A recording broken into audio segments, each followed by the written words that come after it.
Hello, hello, hello. Welcome to the So Much Cosplay show here on The Experience.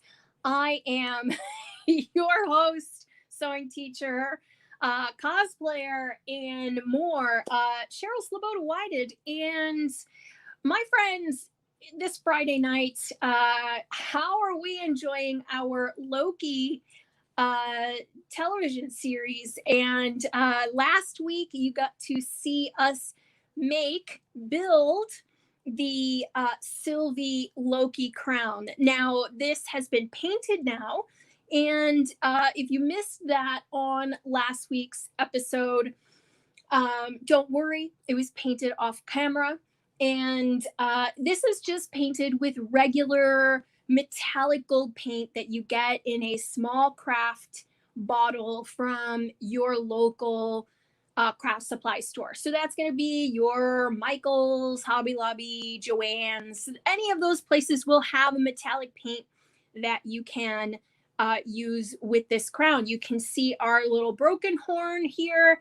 And what you didn't see was that I glued on a piece of elastic so that this can be worn like a headband. And I'm just going to show you really quickly how it goes on.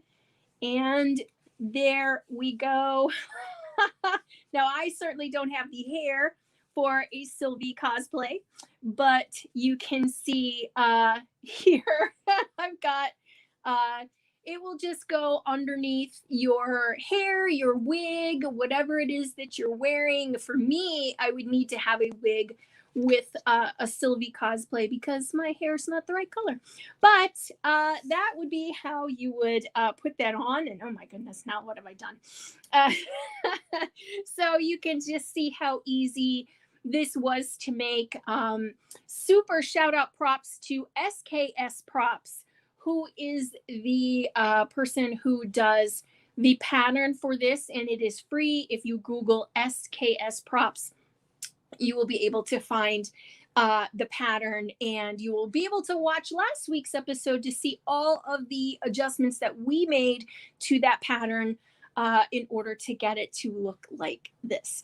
So just a few details that I would probably still add to this crown would be just some shading with a little bit of a darker wash to make some of these highlights I guess you would call it knocked down a little bit. And that would just create also more separation here where you have like edge pieces meeting up with other pieces. So that would just create a little bit less newness, less shine on this crown. And that project is now finished. And I'm very excited with how this came out, and I hope you are too.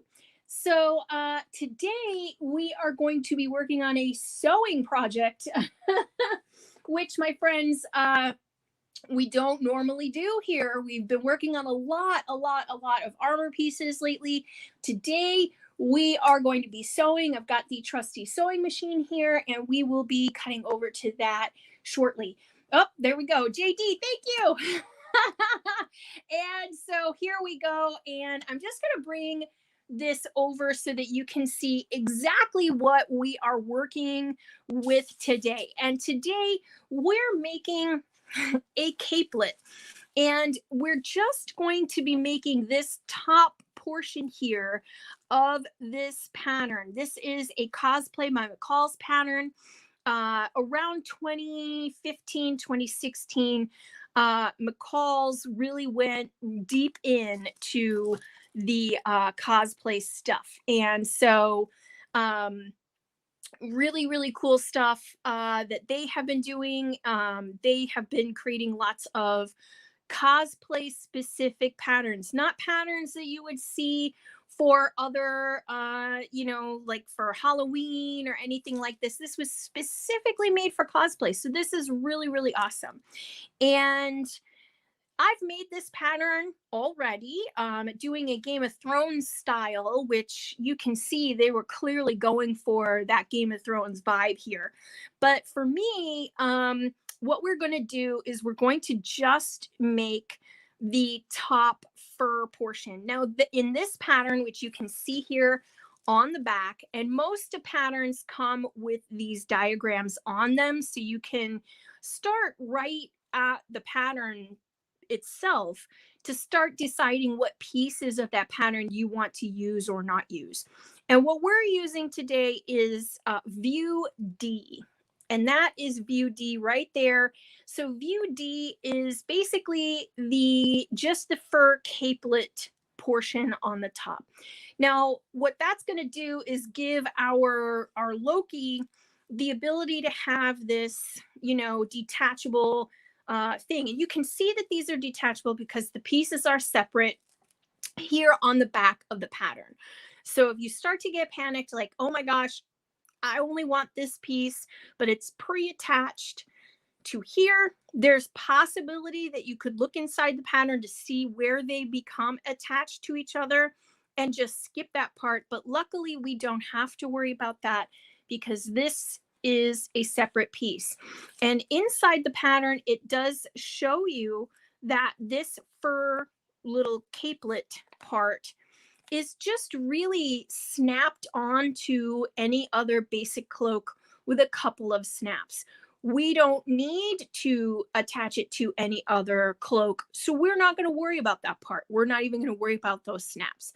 But this is a very nice pattern because this fur capelet is fully lined, which means you don't have the fur backing directly next to your body. It's actually, there's a lining inside of that capelet. And so that's going to be a really nice touch and also give us a little bit more to play with.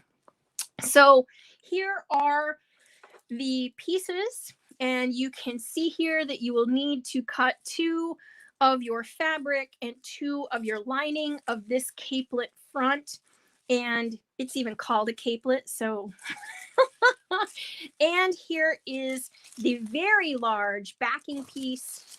And this piece, what's really nice about this pattern, it comes in lots of sizes and lots of sizes for people who are bigger. This pattern came with an extra large and a double X size in the pattern itself. And it would be fairly easy to increase the size here down the center back. You could just expand this out and it would be even bigger if you needed to go into really much higher plus sizes. So again, a lot of that is here on the pattern. You can see right here, it says it goes up to double XL, and that double XL is actually in inches here on the back so that you can start taking, your size and see if this pattern will work for you. And there are always ways to expand this pattern if you needed to make it bigger. So here we've got the capelet back, and this piece here, this front piece, you can see that it would you would need 2. You would need 1, and it's reverse. And anytime that you are curious about how to cut your fabric, always refer to the instructions that come inside your pattern. Your pattern's going to have all the instructions on cutting that you're going to need to follow.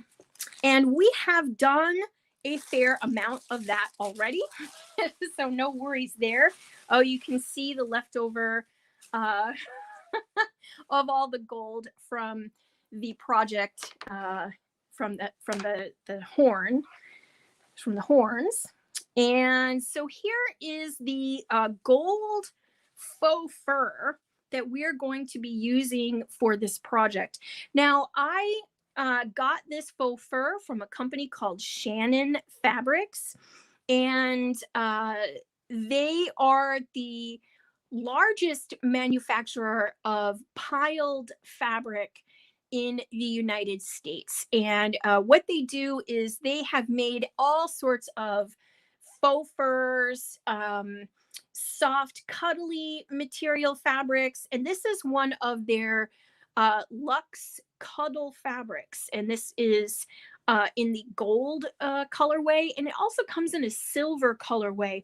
So if you decided that you wanted to do something similar and have a matching capelet for your Thor, you could use this faux fur on that project. Now, typically when you are dealing with faux fur, what you do is you draw your pattern onto the back of the faux fur with one of your silver or other Sharpies, tailor's chalk, any of those kinds of materials that's going to show up here on the back. And then you will just cut through the fabric backing here. And you can see it's kind of like a knit material. It's not very and it's very soft. So luckily, if you had to just make this one piece, if you were in the con crunch, you could just sew this and not put a lining in it and you would be okay. But we are going to go that extra step and put the lining in it, and it's going to really make this project extra extra. Well, because Loki is extra, right? And so we need to make sure we have that extraness. And so I went through my fabric stash and I found this really amazing satin. And this is what is called, what do they call this? I'm like totally drawing a blank on the name of it. It is a silk satin charmeuse, sorry. And this is very super elegant, and the color really was perfect. I was very lucky in finding this in my stash, but if you have to go to the store, you could get just a regular fabric lining material, a shirt or what they call shirting.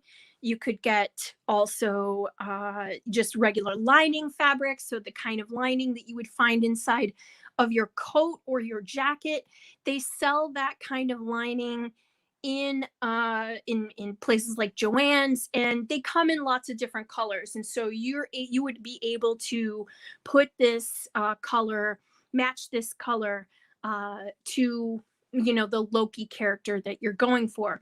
Some of the greens out there that I had in my stash were a lot lighter than this, and I felt that that was not appropriate for this particular Loki. And then also there were some that were a lot darker.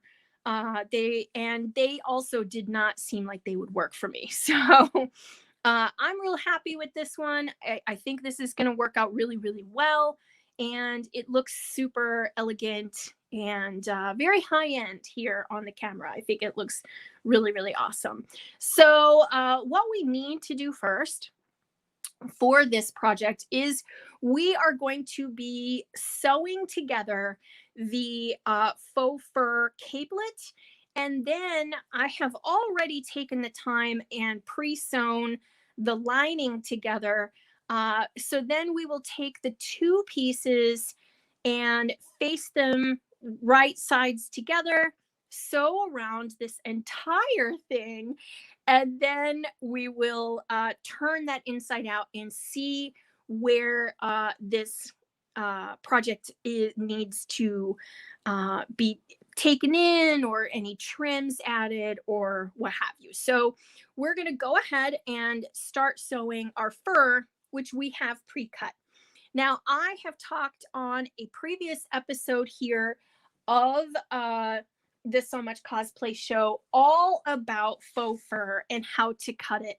So if you get a minute to go back through this So Much Cosplay video library, you will be able to find an episode all about how to cut faux fur, so that you do not give your faux fur a terribly bad haircut.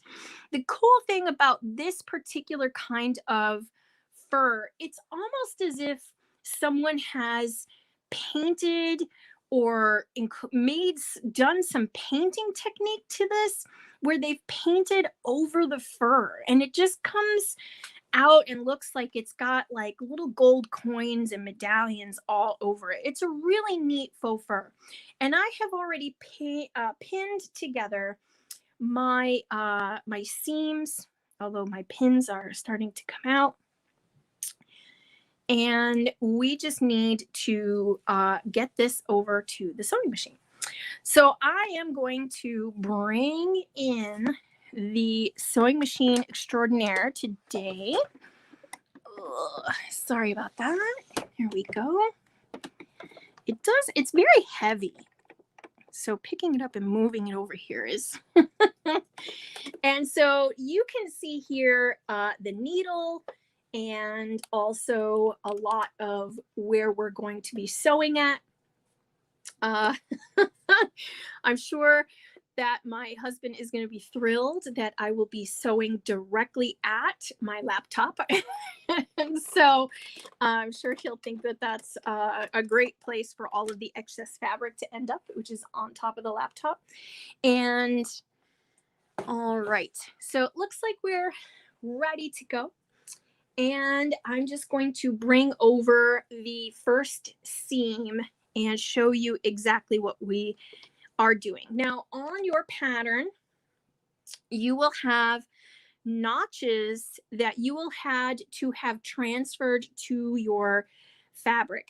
And the other thing about faux fur is it really, really loves to shed. You're going to have like these little fuzz balls everywhere. So, you know, yay. One of my biggest tips for this is to wear an apron. I know that seems very silly, but when you want to still do other things with your day, wearing an apron, that means you're able to go out and do other stuff. You just take the apron off and all the threads and the schmutz all sticks to the apron, not to you. So here are the notches that we're talking about in the pattern. And you're going to match those up with the piece on the opposite side. And then you're going to make sure that you pin. Now that's so that your pattern matches up exactly. And that allows the pattern to lay in the proper way.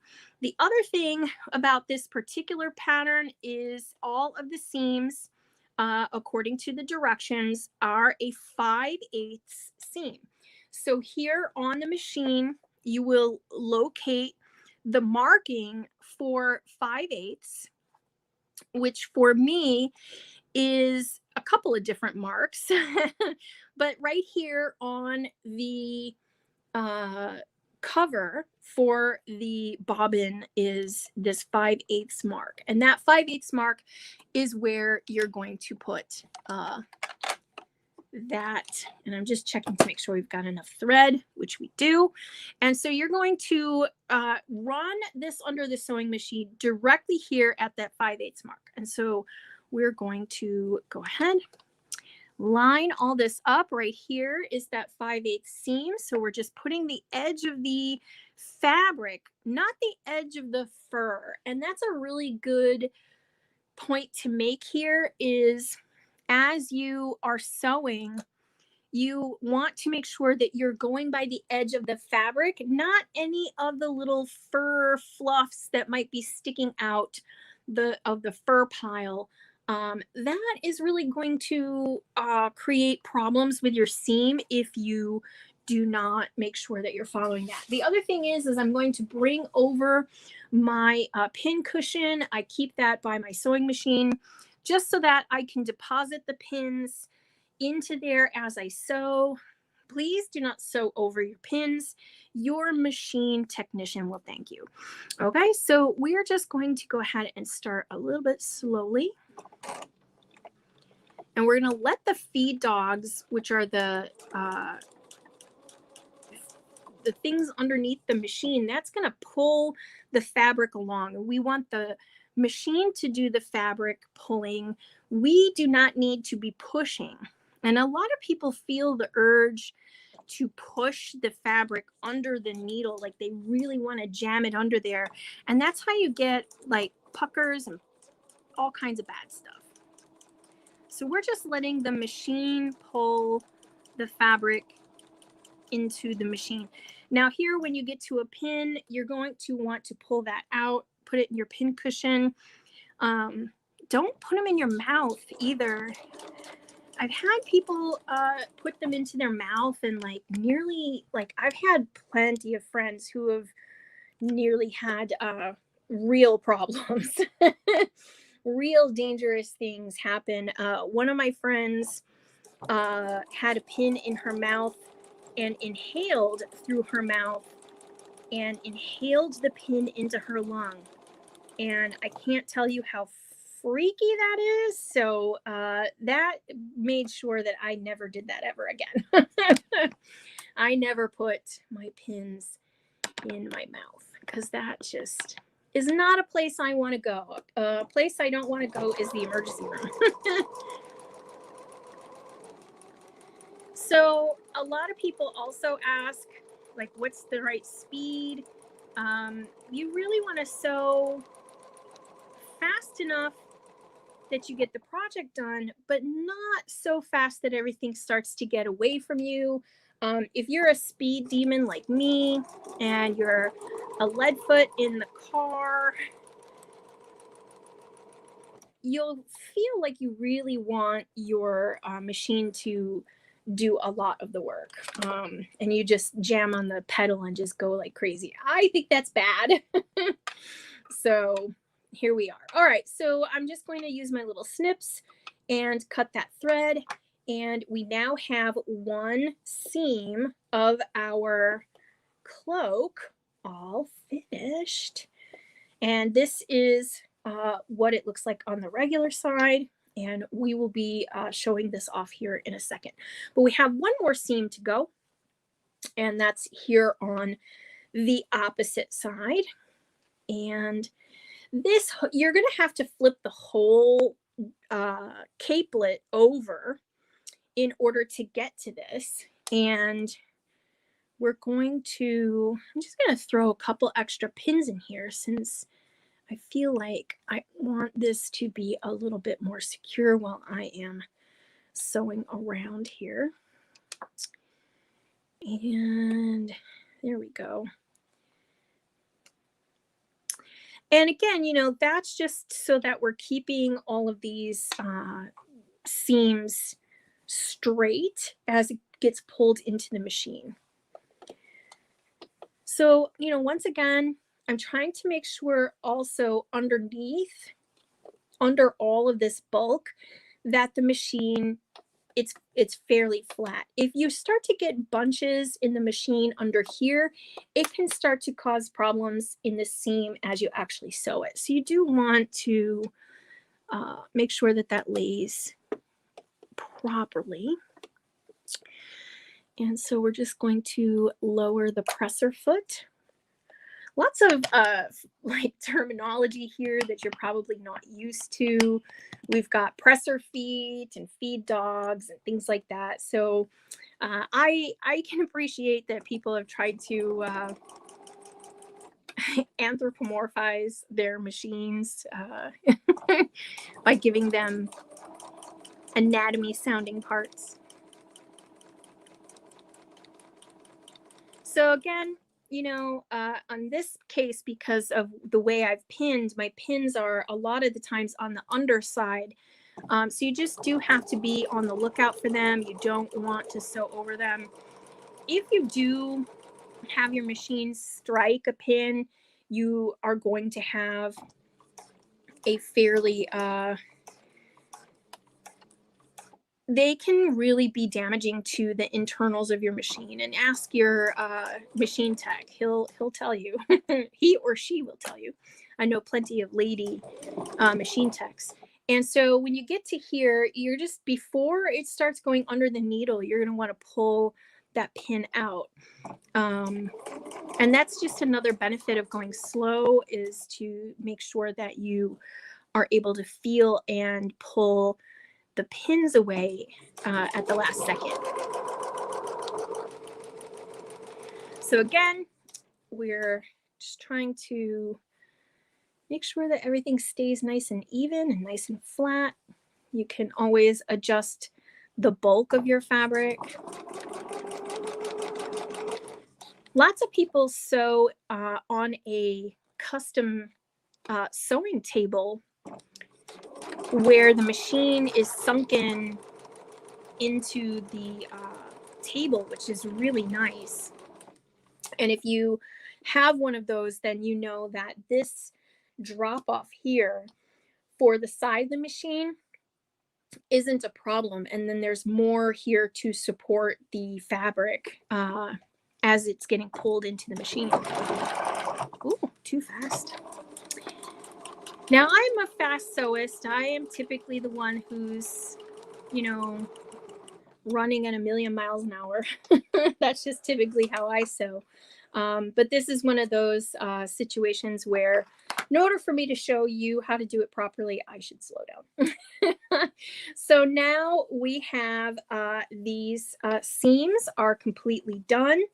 And we're just going to take a moment and we're going to push out the seam itself. And now you can see how this is going to go. So I'm going to just push the sewing machine out of the way for a moment so we can talk about how we're going to next approach this cape or capelet. So here is the front of the capelet, and you can see we've got how awesome is this going to look? I am so excited. So what we need to do next is to add the lining, which we have already sewn.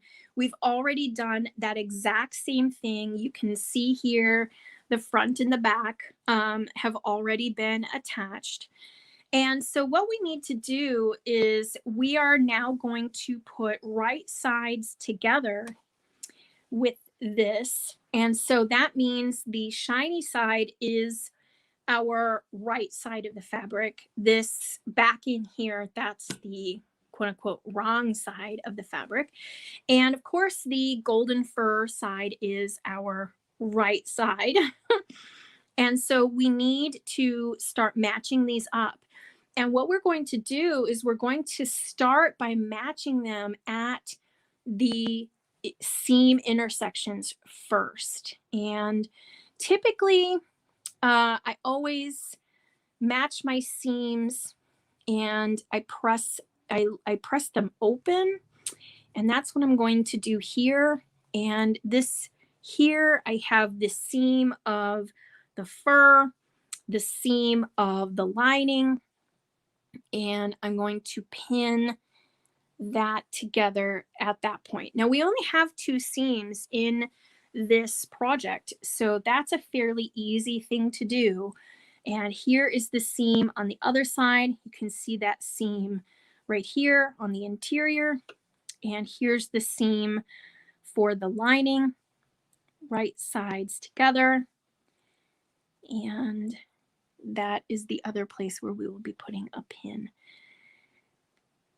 And we just pin that there. Now along the back of the neck here, I'm just going to pick that up like this. We can just add pins along this edge, along this curve, as we see fit.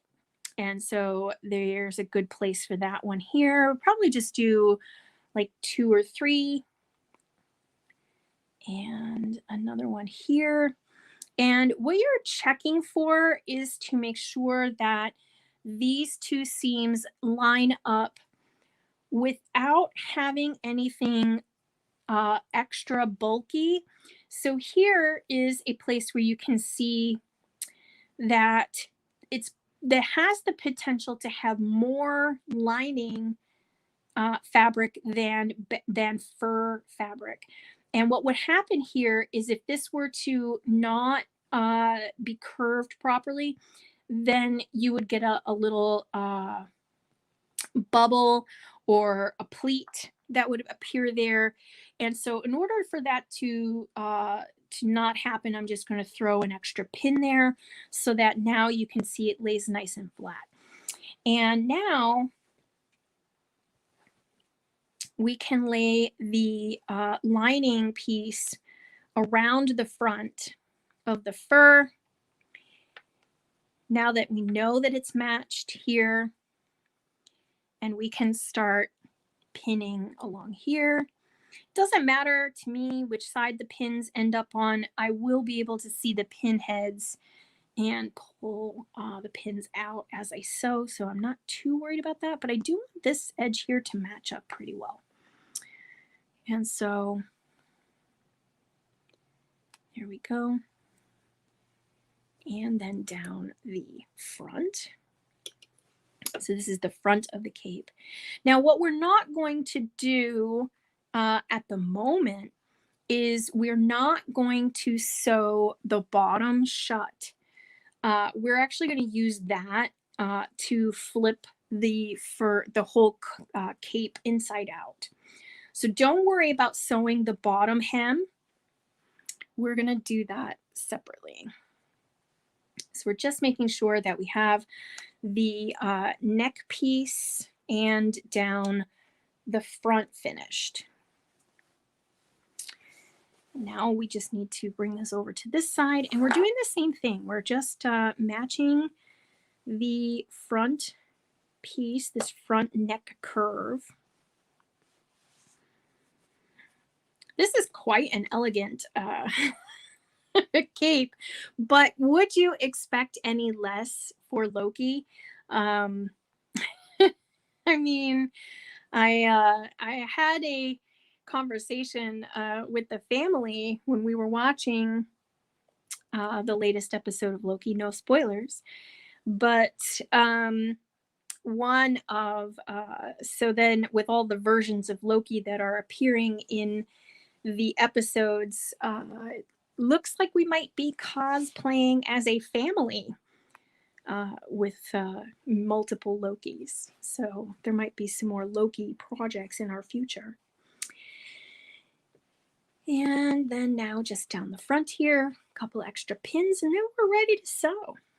I'm very excited. This is coming together quite well. All right, and again, you always want to make sure that your pins are sharp. I throw my pins, I don't throw them away, but I go through my pins at least once a year. And I know people always are like, wow, it's a lot of work to go through every pin that you own and make sure it's not bent and still sharp. But it's worth it because when you get to a project like this, where you have a fabric like this satin that can show snags and other things like that, you really want to make sure that your pins are sharp. If your pins are not sharp, as you put them through the fabric, it'll create a snag and actually can create a blemish in the fabric on the front side. So you don't want that. All right, so now we have pinned, and just to show you what we're going to be doing here, we are going to be sewing around these two sides in full, and we're going to make sure that we get to this corner, this lovely corner here for the neck piece. Okay, so this is the neck. We need to do a little pivot here so that we get a beautiful little corner edge, and that will come out really nicely. So we just want to make sure we have that as we are sewing. So I think we're ready to put this under the machine. So let's bring the machine back in. Gotta move some things out of the way first. Now this is a fairly portable machine, this one.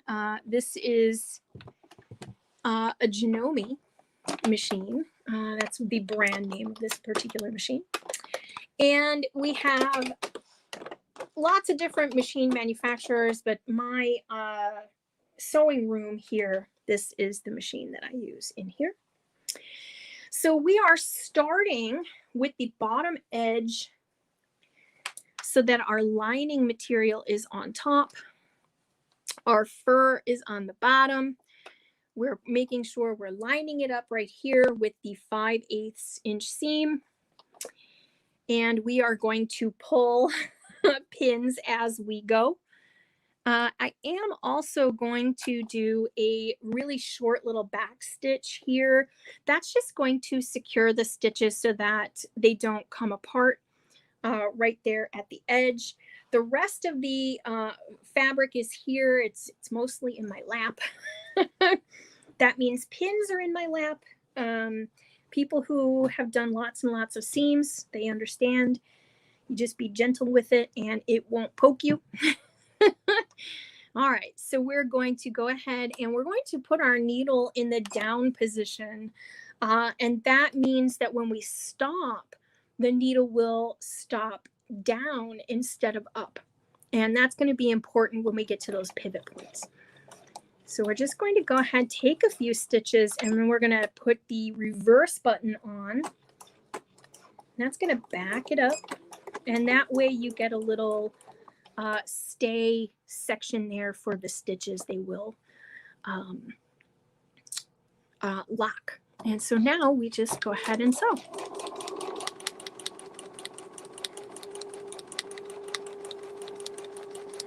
Now my friends are probably like, Cheryl, I hear a lot of popping as you sew. And I promise you, this is a brand new needle before I started this project. You should always change your needle with every single project that you do. What you're hearing is the paint or whatever this is on this fur material. You're hearing the popping that you're hearing is the needle popping into that painted surface. It is normally, if you do hear that popping noise, that means that your needle is dull and not piercing the fabric properly. But in this case, I know that I have a new needle, so the popping is that plastic. And, you know, again, that's just something that you learn over time that becomes second nature to you. The sound of your machine and how it sounds with fabric under it. You will get used to how your machine sews and how it should sound. And that's definitely something worth taking the time to learn and to understand. So here is one of those sections I'm talking about. We're starting to see here that we're getting like a bubble appearing. And if you just pull, you just tug on the fabric, you should be able to straighten that out. But we don't want to pull too much because we don't want any other puckering to happen. And we can always take out the pins and help relax that section and also lift the presser foot so we don't get that that bubble appearing in the fabric. Okay. So here's the pivot point we were talking about. I'm leaving the machine in the down needle position, and I'm going to lift just the presser foot and pivot the whole fabric, and that will create that corner right there. That's going to make that corner look nice and finished. And so I'm just going to continue to sew. But I am going to click the reverse button and just strengthen that corner a little with an extra stitch. So now we're on to the neck band. And again, here you can start to see that bubble appearing, but if we take the pin out and flatten the fabric out, you can see that it goes away. Now, normally that popping noise would make me think, oh gosh, I really got to change my needle, but I know that that is not the case here. And we're getting to the first shoulder seam, and we want to do a couple things when we get to that section. So let's get to there.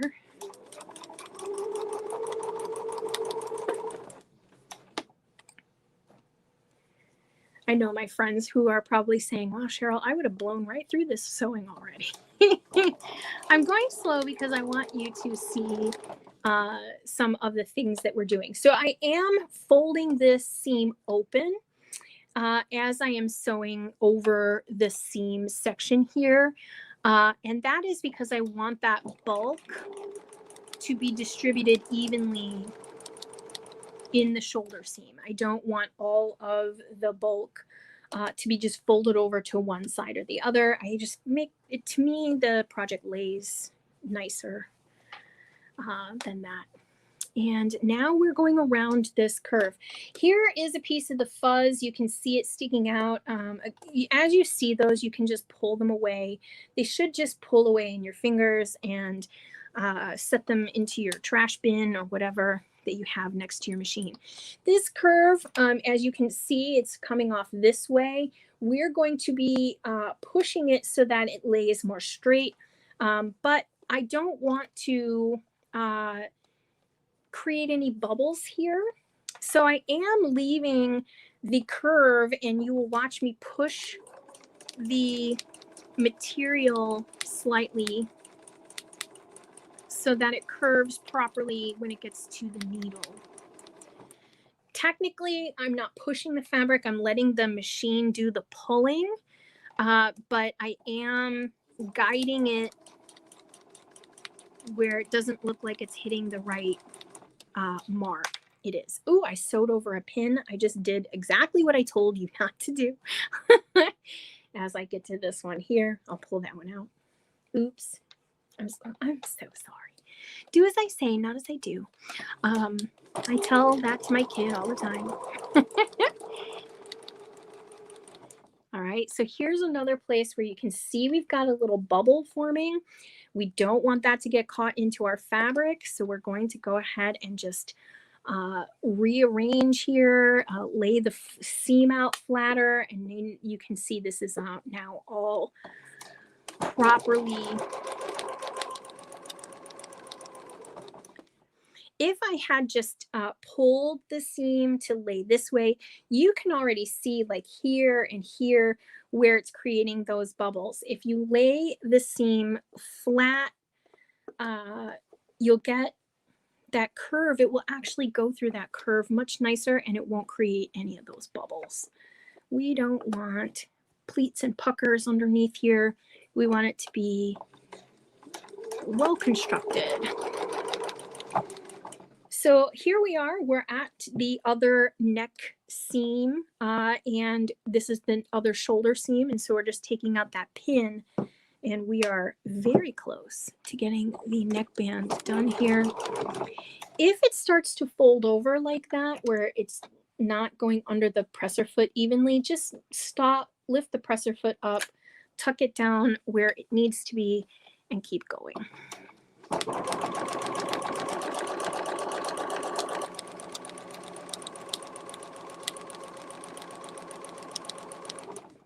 Now, again, I'm just going to take a moment to flatten the fabric out this way so that it lays properly when we get it to the machine. We'll just take out some pins here.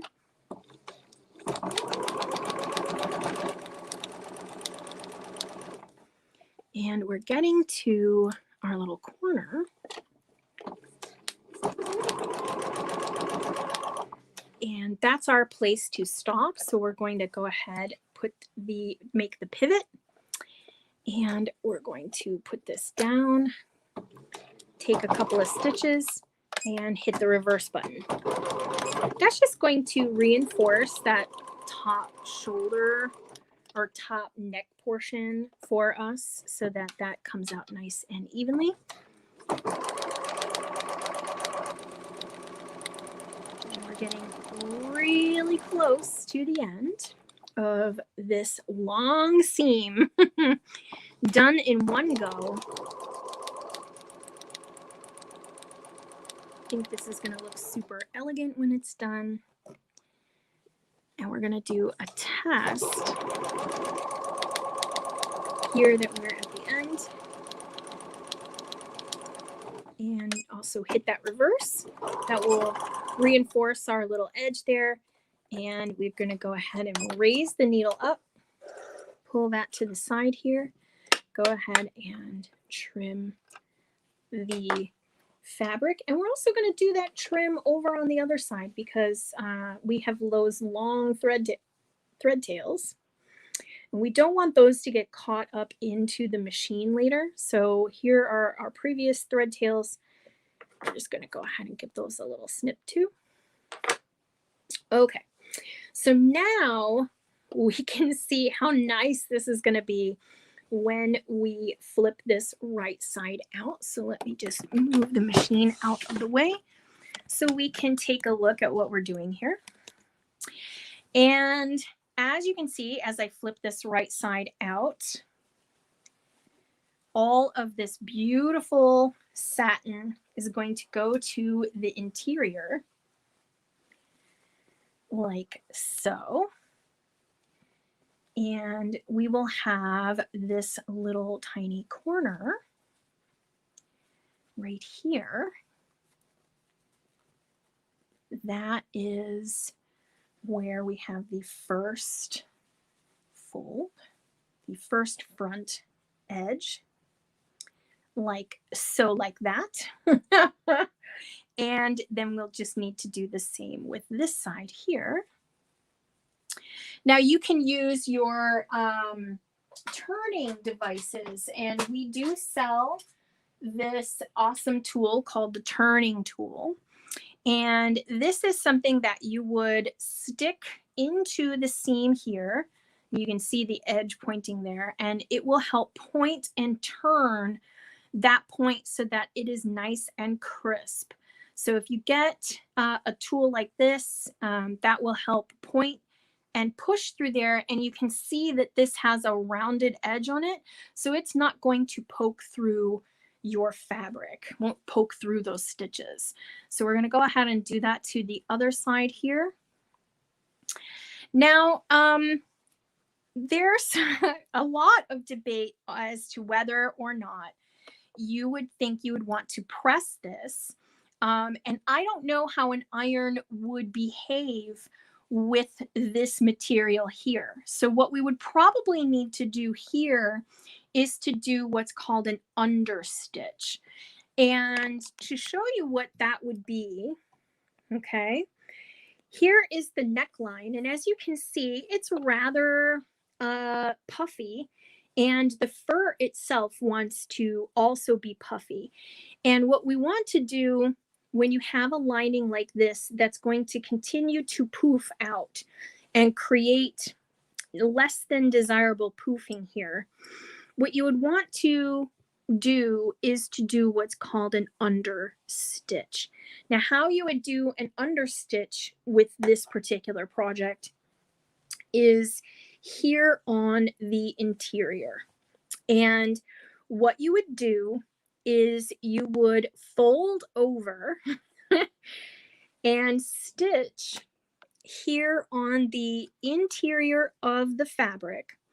You would stitch very close to here. So it's like a top stitch, but it's not going through all of the layers. Typically, a top stitch would be done so that these two would lay together properly, right?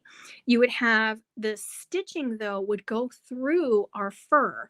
And we don't want that here. We want the lining to lay nicely underneath here, but we also don't want our fur to get stitched through. So we would do what's called an understitch. And to do that, you're going to stitch right next to the seam line.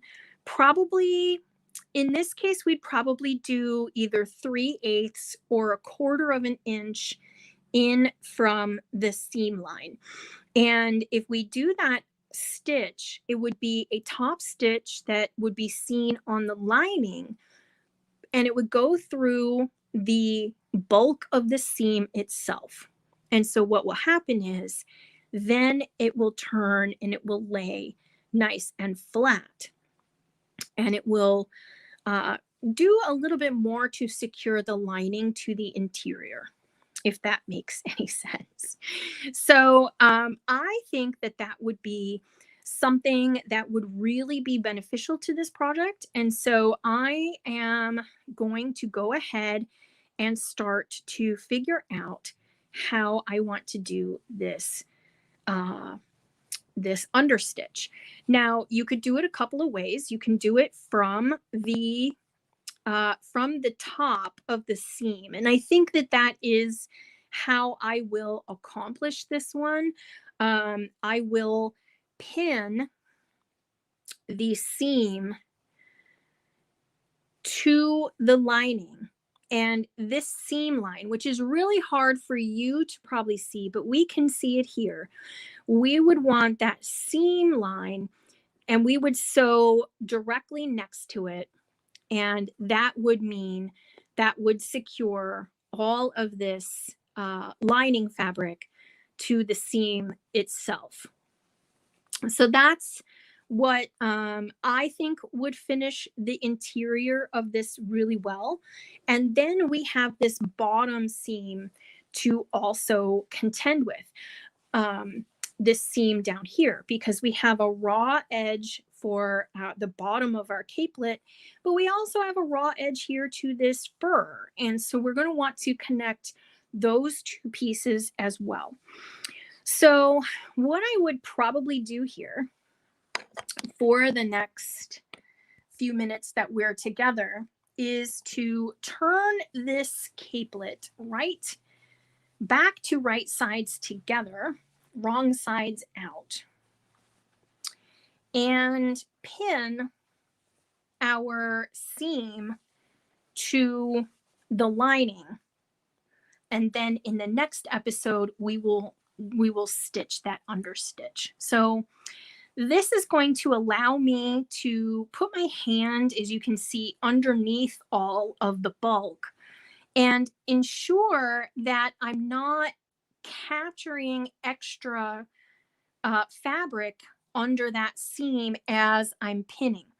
And the reason I want to make sure of that is I want to make sure that this is going to be nice and flat, and that as we sew, we're not catching extra bulk like this, and then our beautiful understitch, top stitch look won't look as nice. So we're going to just put my hand underneath there, and we're going to make sure that the seam is nice and flat, and we're going to pin so that we're not catching any bulk.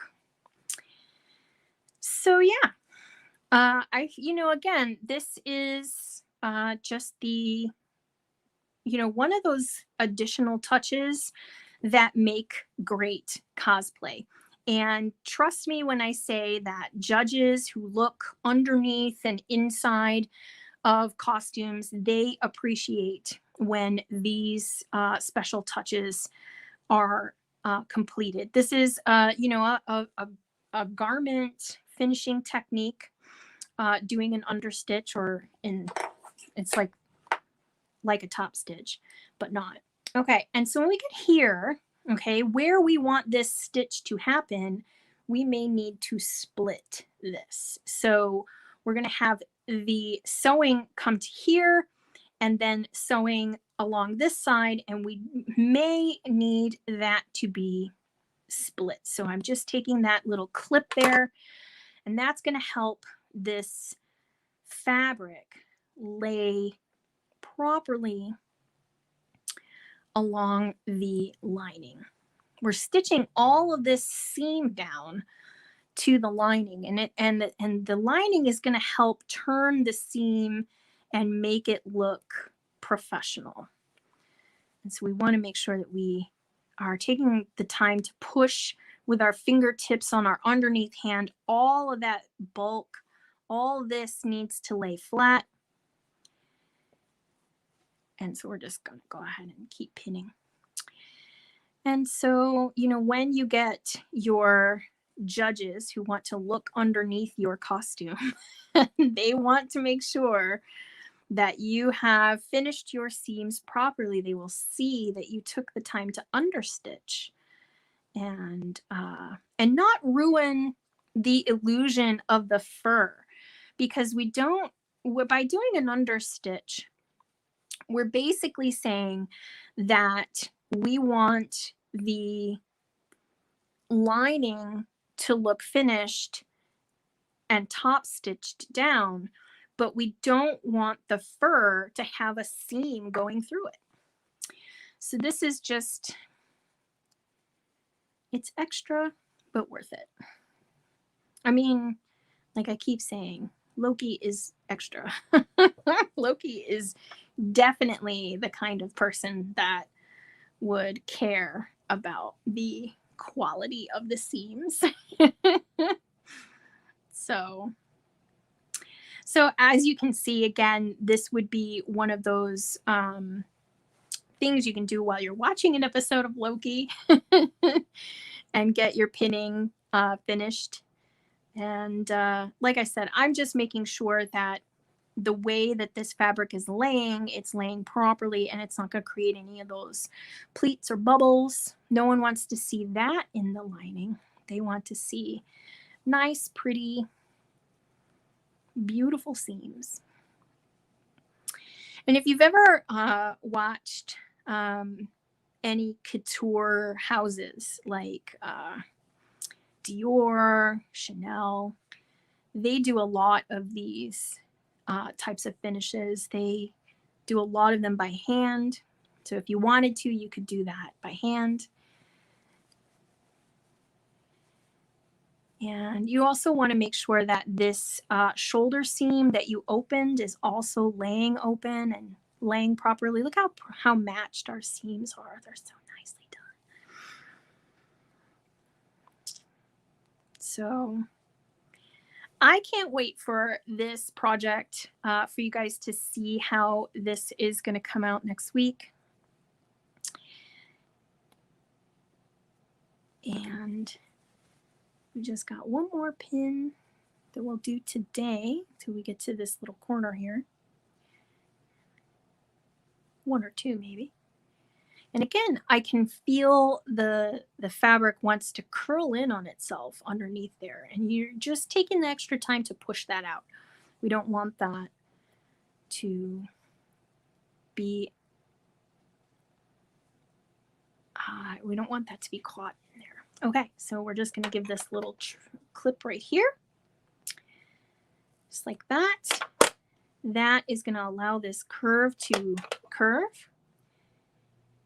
And yeah, so my friends, we have this almost ready to be finished. We'll be able to go ahead and do this on next week's episode.